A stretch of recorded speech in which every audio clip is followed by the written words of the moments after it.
For the rest of us, we're going to spend our morning in many ways revolved around these passages that we've just heard. And we'll read them again, or we'll hear them again a little bit later. But I want to start somewhere else. So at a certain age, elementary school kids start taking standardized tests, and many of you are probably familiar with these tests. Well, earlier this week, Rebecca's test scores came in, and I pulled them up online, and I started reading through them, and then I called Jane over to see them, and we started talking about, she doesn't even know she was out of town this week, about what her test scores might mean for her and for her future and for school and for all of these things. And this conversation about what her standardized tests meant had me thinking about the fact that we live in a culture that is absolutely obsessed with achievement. What have we done? What have we accomplished? What have we achieved? What have we produced? These are the things that are celebrated and honored and valued and maybe above everything else. And we start this early, don't we? We ask our kids from early ages what they want to be when they grow up.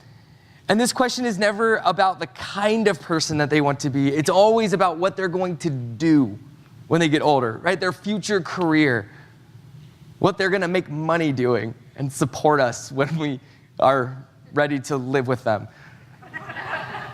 And it doesn't stop there. As these kids grow up and they get ready to graduate high school, we can't stop asking them what they're going to do next. I'm sure Maria has heard this question a few times. I know I've asked her, like, what's next for her? And the bummer is that these graduates know that culturally there are some answers that are better than others. There's this Christian comedian, his name's Michael Jr., who does this pretty hilarious bit. I'm not gonna do it like him because he's a comedian and I'm not. But he asks people, he says that there's a big difference in the responses you get when you ask them about where they go to college. And he points out that if you ask somebody who goes to a 4-year school where they go, they give you a nice, clear answer. UCLA, Davis, East Bay, San Jose State. But then Michael Jr. asks, have you ever asked somebody who goes to a community college where they go to school? You get a much longer answer. Well, right now I'm taking classes at LOSPO while my financial aid comes in, and there's this one class that I need, and you know, I'm gonna transfer as soon as my credits get approved, and so on. Right? People know that culturally, community college isn't as respected as other options, and so they feel the need to explain themselves and justify why they aren't going to a 4-year school yet. And it can sometimes feel worse for people who pursue trades or other sorts of professions. But college isn't where it ends for us. As college students then get ready to graduate, we need to know what they are going to do with their 16 years plus years of education. Are they going to do something worthy? Are they going to use their degree? Are they going to make a difference in the world? Are they at least going to pay off their student loans? A couple of weeks ago, a guy named Chris texted me and asked if we could set up a phone call. Chris was in my youth group when I was in Kansas City. And as we talked on the phone, he was telling me about his brand new job at this think tank in Washington, D.C. And as we talked, I experienced this strange pride in what he was doing and what he had accomplished so far. And that this young guy who was busy making a name for himself in DC was still interested in what I thought about faith and politics.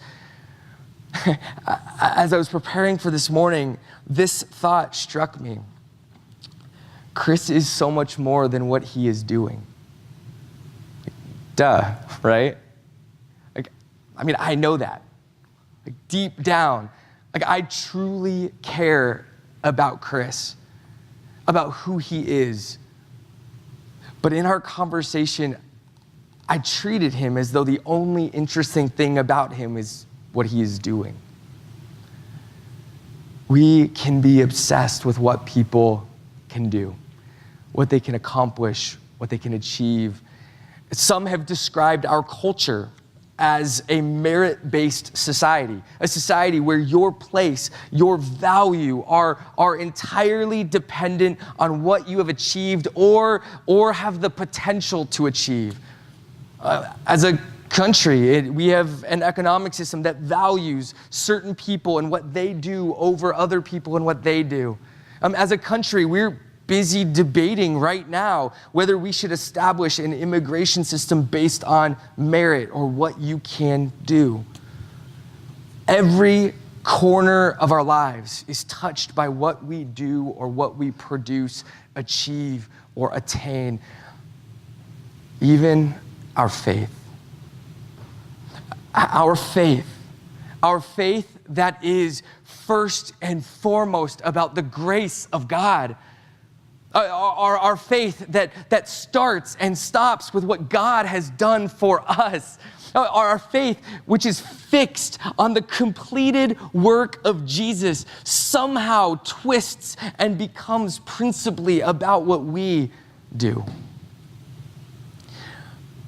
I've been having all sorts of interesting conversations since the week when I used John Wesley's sermon, The Almost Christian, in one of my sermons.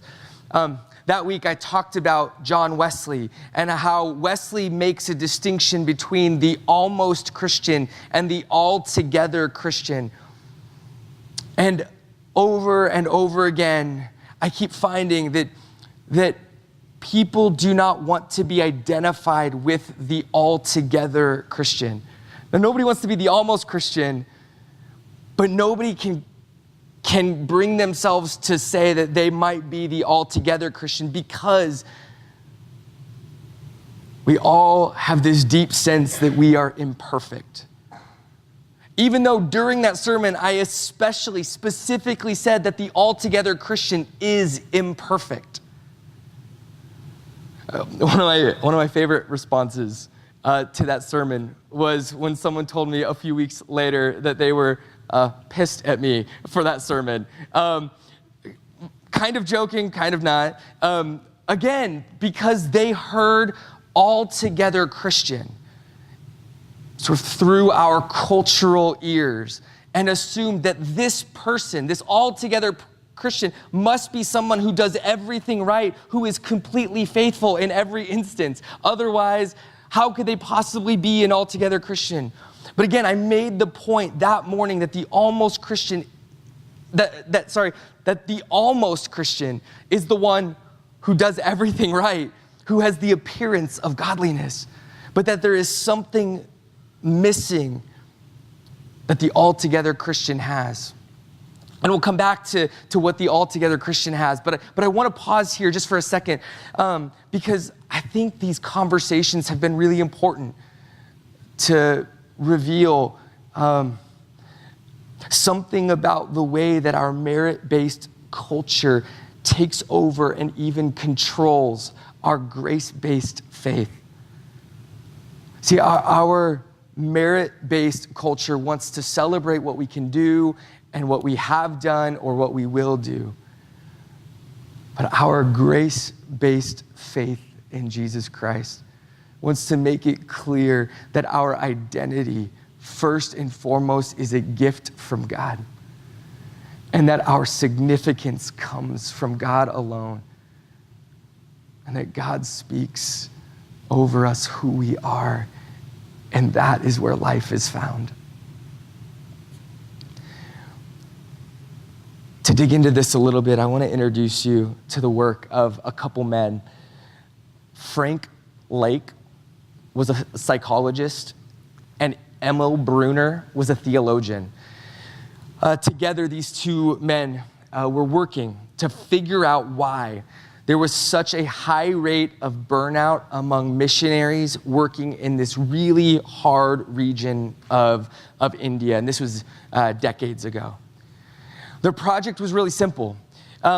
What was it about these missionaries and the approach to their work that resulted in so many of these missionaries coming home, experiencing high numbers of quitting, becoming deeply cynical and bitter, experiencing what many call burnout? At the same time, these men weren't just studying these missionaries, they were also studying the life and the ministry of Jesus to see if there was anything that they might learn about his approach to ministry and why he doesn't show any of these signs or symptoms in his life. Well, as they studied these burnt out missionaries, they discovered a consistent pattern. Every single one of them could talk about God's grace. Every single one of them knew in their hearts that Jesus had died on the cross for sinners. They could talk about a time when they personally knew that they were loved by God. But it turns out this wasn't the starting point for their work. Every single one of them started their missionary work with some goal related to the fruit that they would bear in India. Some would set the number of converts that they would make. Others would put time limits on these goals so that they would reach this many people in 1 year, and this many in the second year, and this many in the third. Others would set the number of churches that they would start, or pastors that they were going to raise up, or towns that they would start a work in. Every single one of these missionaries was convinced that these goals had been given to them by God in their prayers. Because, of course, why would God send them to India if they weren't going to bear fruit? God had called me. Clearly, God is going to show me what it is I'm supposed to do there. It only makes sense that God would let me know what he was looking for from this work. And so here's the pattern that Lake and Bruner found. These missionaries, they started with a focus on their own fruitfulness in ministry. And if you're taking notes, we'll sort of see 4 movements here, and I'll highlight each one as it comes. But they started with a focus on their own fruitfulness in ministry, what they would achieve or attain. It wasn't just that they had goals for what they would achieve, but if you think about it, they had people who were supporting their work. People who were giving money so that they could go.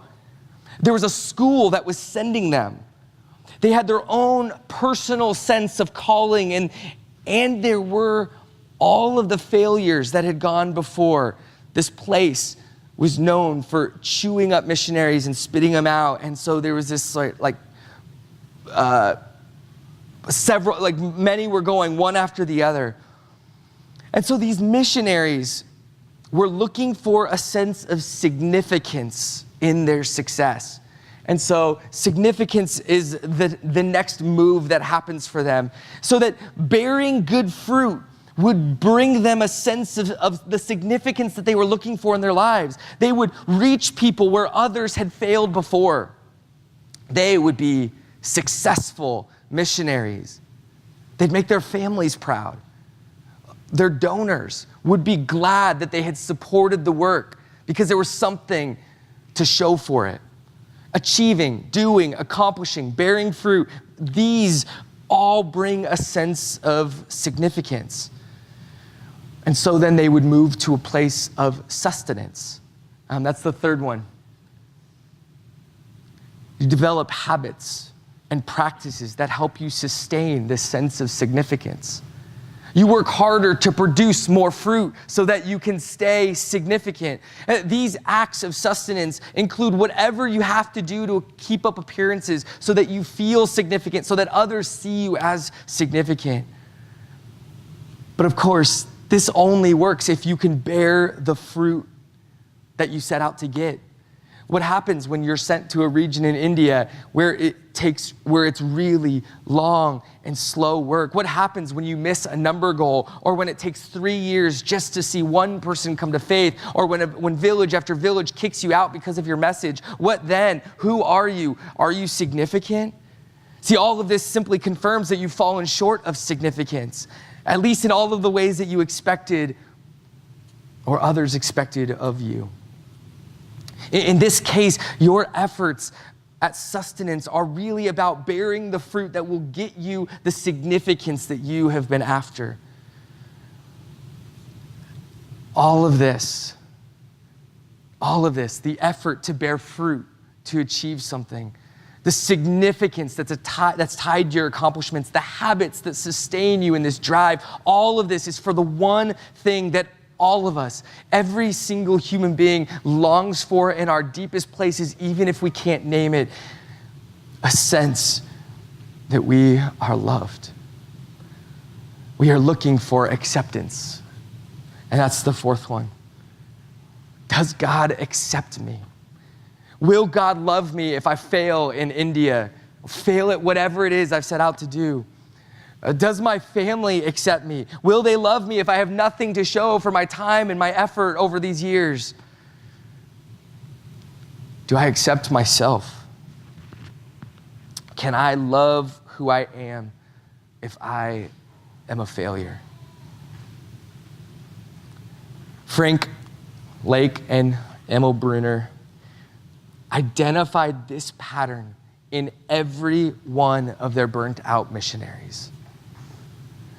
They started with a focus on their fruitfulness, tying their significance to their success, sustaining their pursuit with habits while looking for a deep sense of acceptance for having done something worthy or meaningful. Lake and Brunner call this the cycle of works.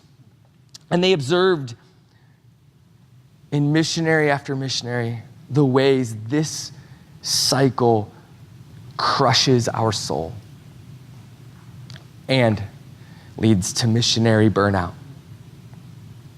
Others have observed, taking their work, how our merit-based society trains us to work out of this cycle so that we look at the fruit that we should be producing in our lives. We look at the things that we should be doing or accomplishing for God. We focus on the growth that our church should be experiencing. You hear should. These are all tied to specific longings for fruitfulness. And we live as though God can only be pleased if we accomplish certain things, if we are appropriately holy, if we are sufficiently loving. I want to suggest to you that the way we heard Wesley's distinction between the almost Christian and the altogether Christian shows that we may be more almost Christians than we want to admit. Not because we haven't done enough to be an altogether Christian, but because we are often too focused on what we've done. The altogether Christian walks in light of what God has done.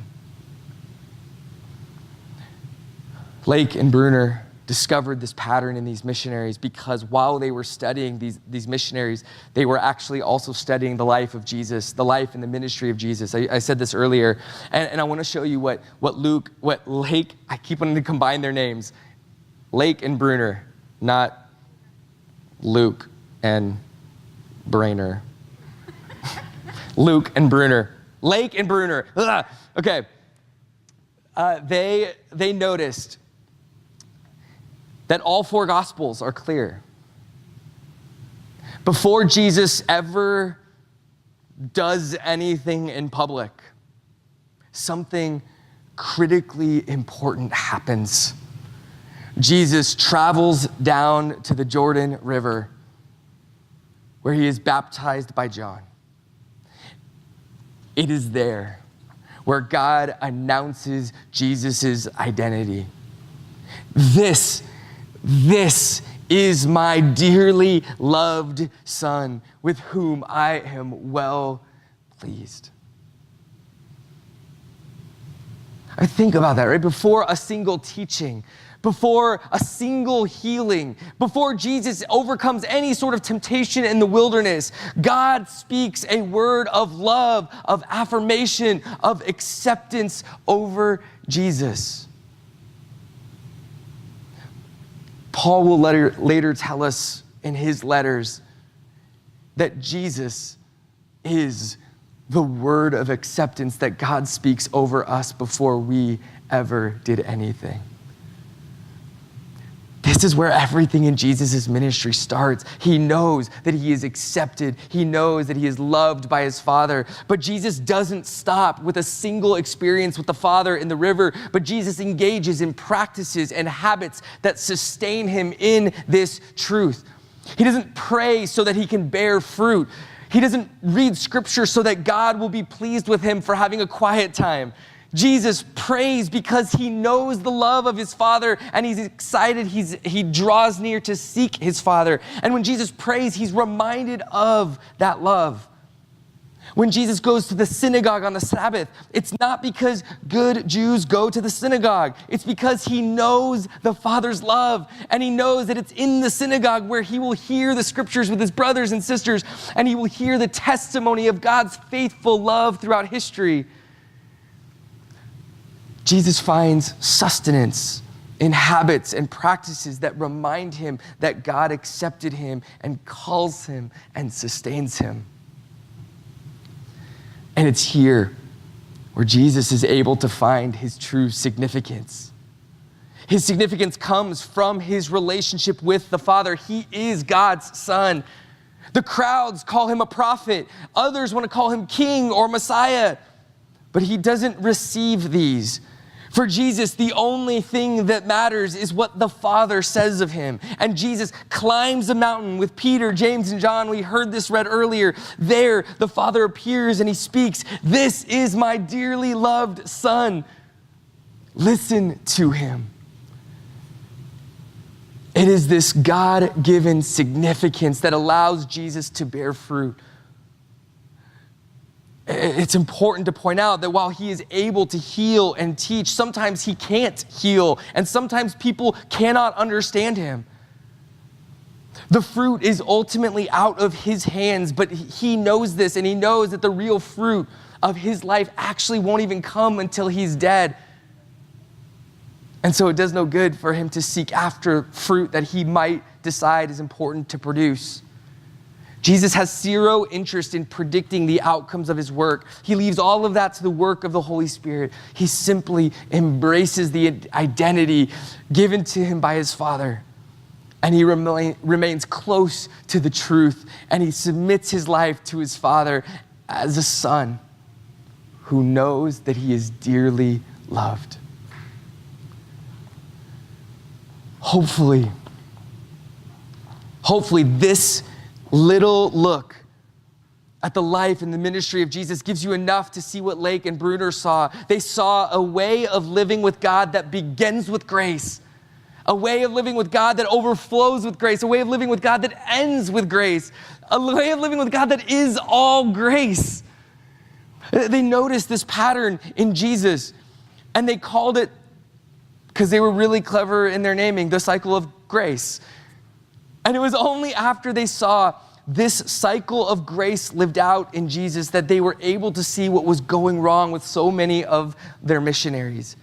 They noticed that Jesus lived his life receiving God's grace, knowing he was accepted by his Father, letting God bring whatever fruit may come from his life. But the missionaries lived backward. And so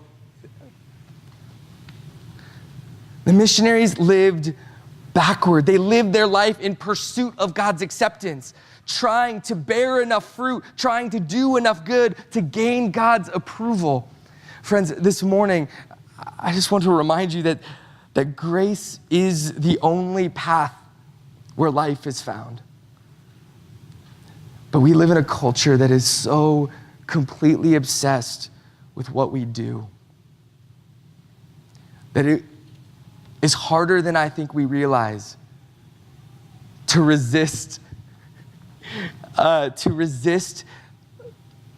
the pull that what we do is what matters most. But can we hear this morning? Can we hear that we were made by a God who accepts us before we ever do anything? This is grace. That we were made by a God who loves us before we ever loved him back. This is grace. That we were made by a God who sent his Son to die for us while we were still his enemies. This is grace. We were made by a God who adopts us as his children, calls us sons and daughters before we ever get to work in the family business. This is grace. Everything is grace. Alex and Alle, call you guys out especially, because in many ways, this message is for the two of you this morning. We get to join with God in sending you to Colombia to serve as missionaries. And the temptation exists for you to go, focusing on the fruit that you will produce. But let us encourage you to remember who you are. Before you ever decided to go, God was at work in your lives preparing you to go, preparing you for this moment. It has all been grace. You are dearly loved by God. Right now, before you go, before you learn a new language, before you do any work in Colombia, your Father in heaven is pleased with you. And he calls you his own. And so may you go in grace. But I don't want to give the impression that this message is for only Alex and Alle. It is for each of us. With our final words this morning, Katie will send us out of here. Send us into our homes, into neighborhoods where we live. She will send us out as missionaries. And it's essential that we know the depths of God's love for us. Brothers and sisters, you are loved by God. You have been accepted. God thought you were worth his love and the death of his only son. This is why we come to the table every single week. Because knowing that we are accepted, it is the bread, it is the cup, it is the story that reminds us, that nourishes us, that sustains us again and again, that God is for us. That we cannot seek his acceptance because it has already been given. He has already given it. Amen.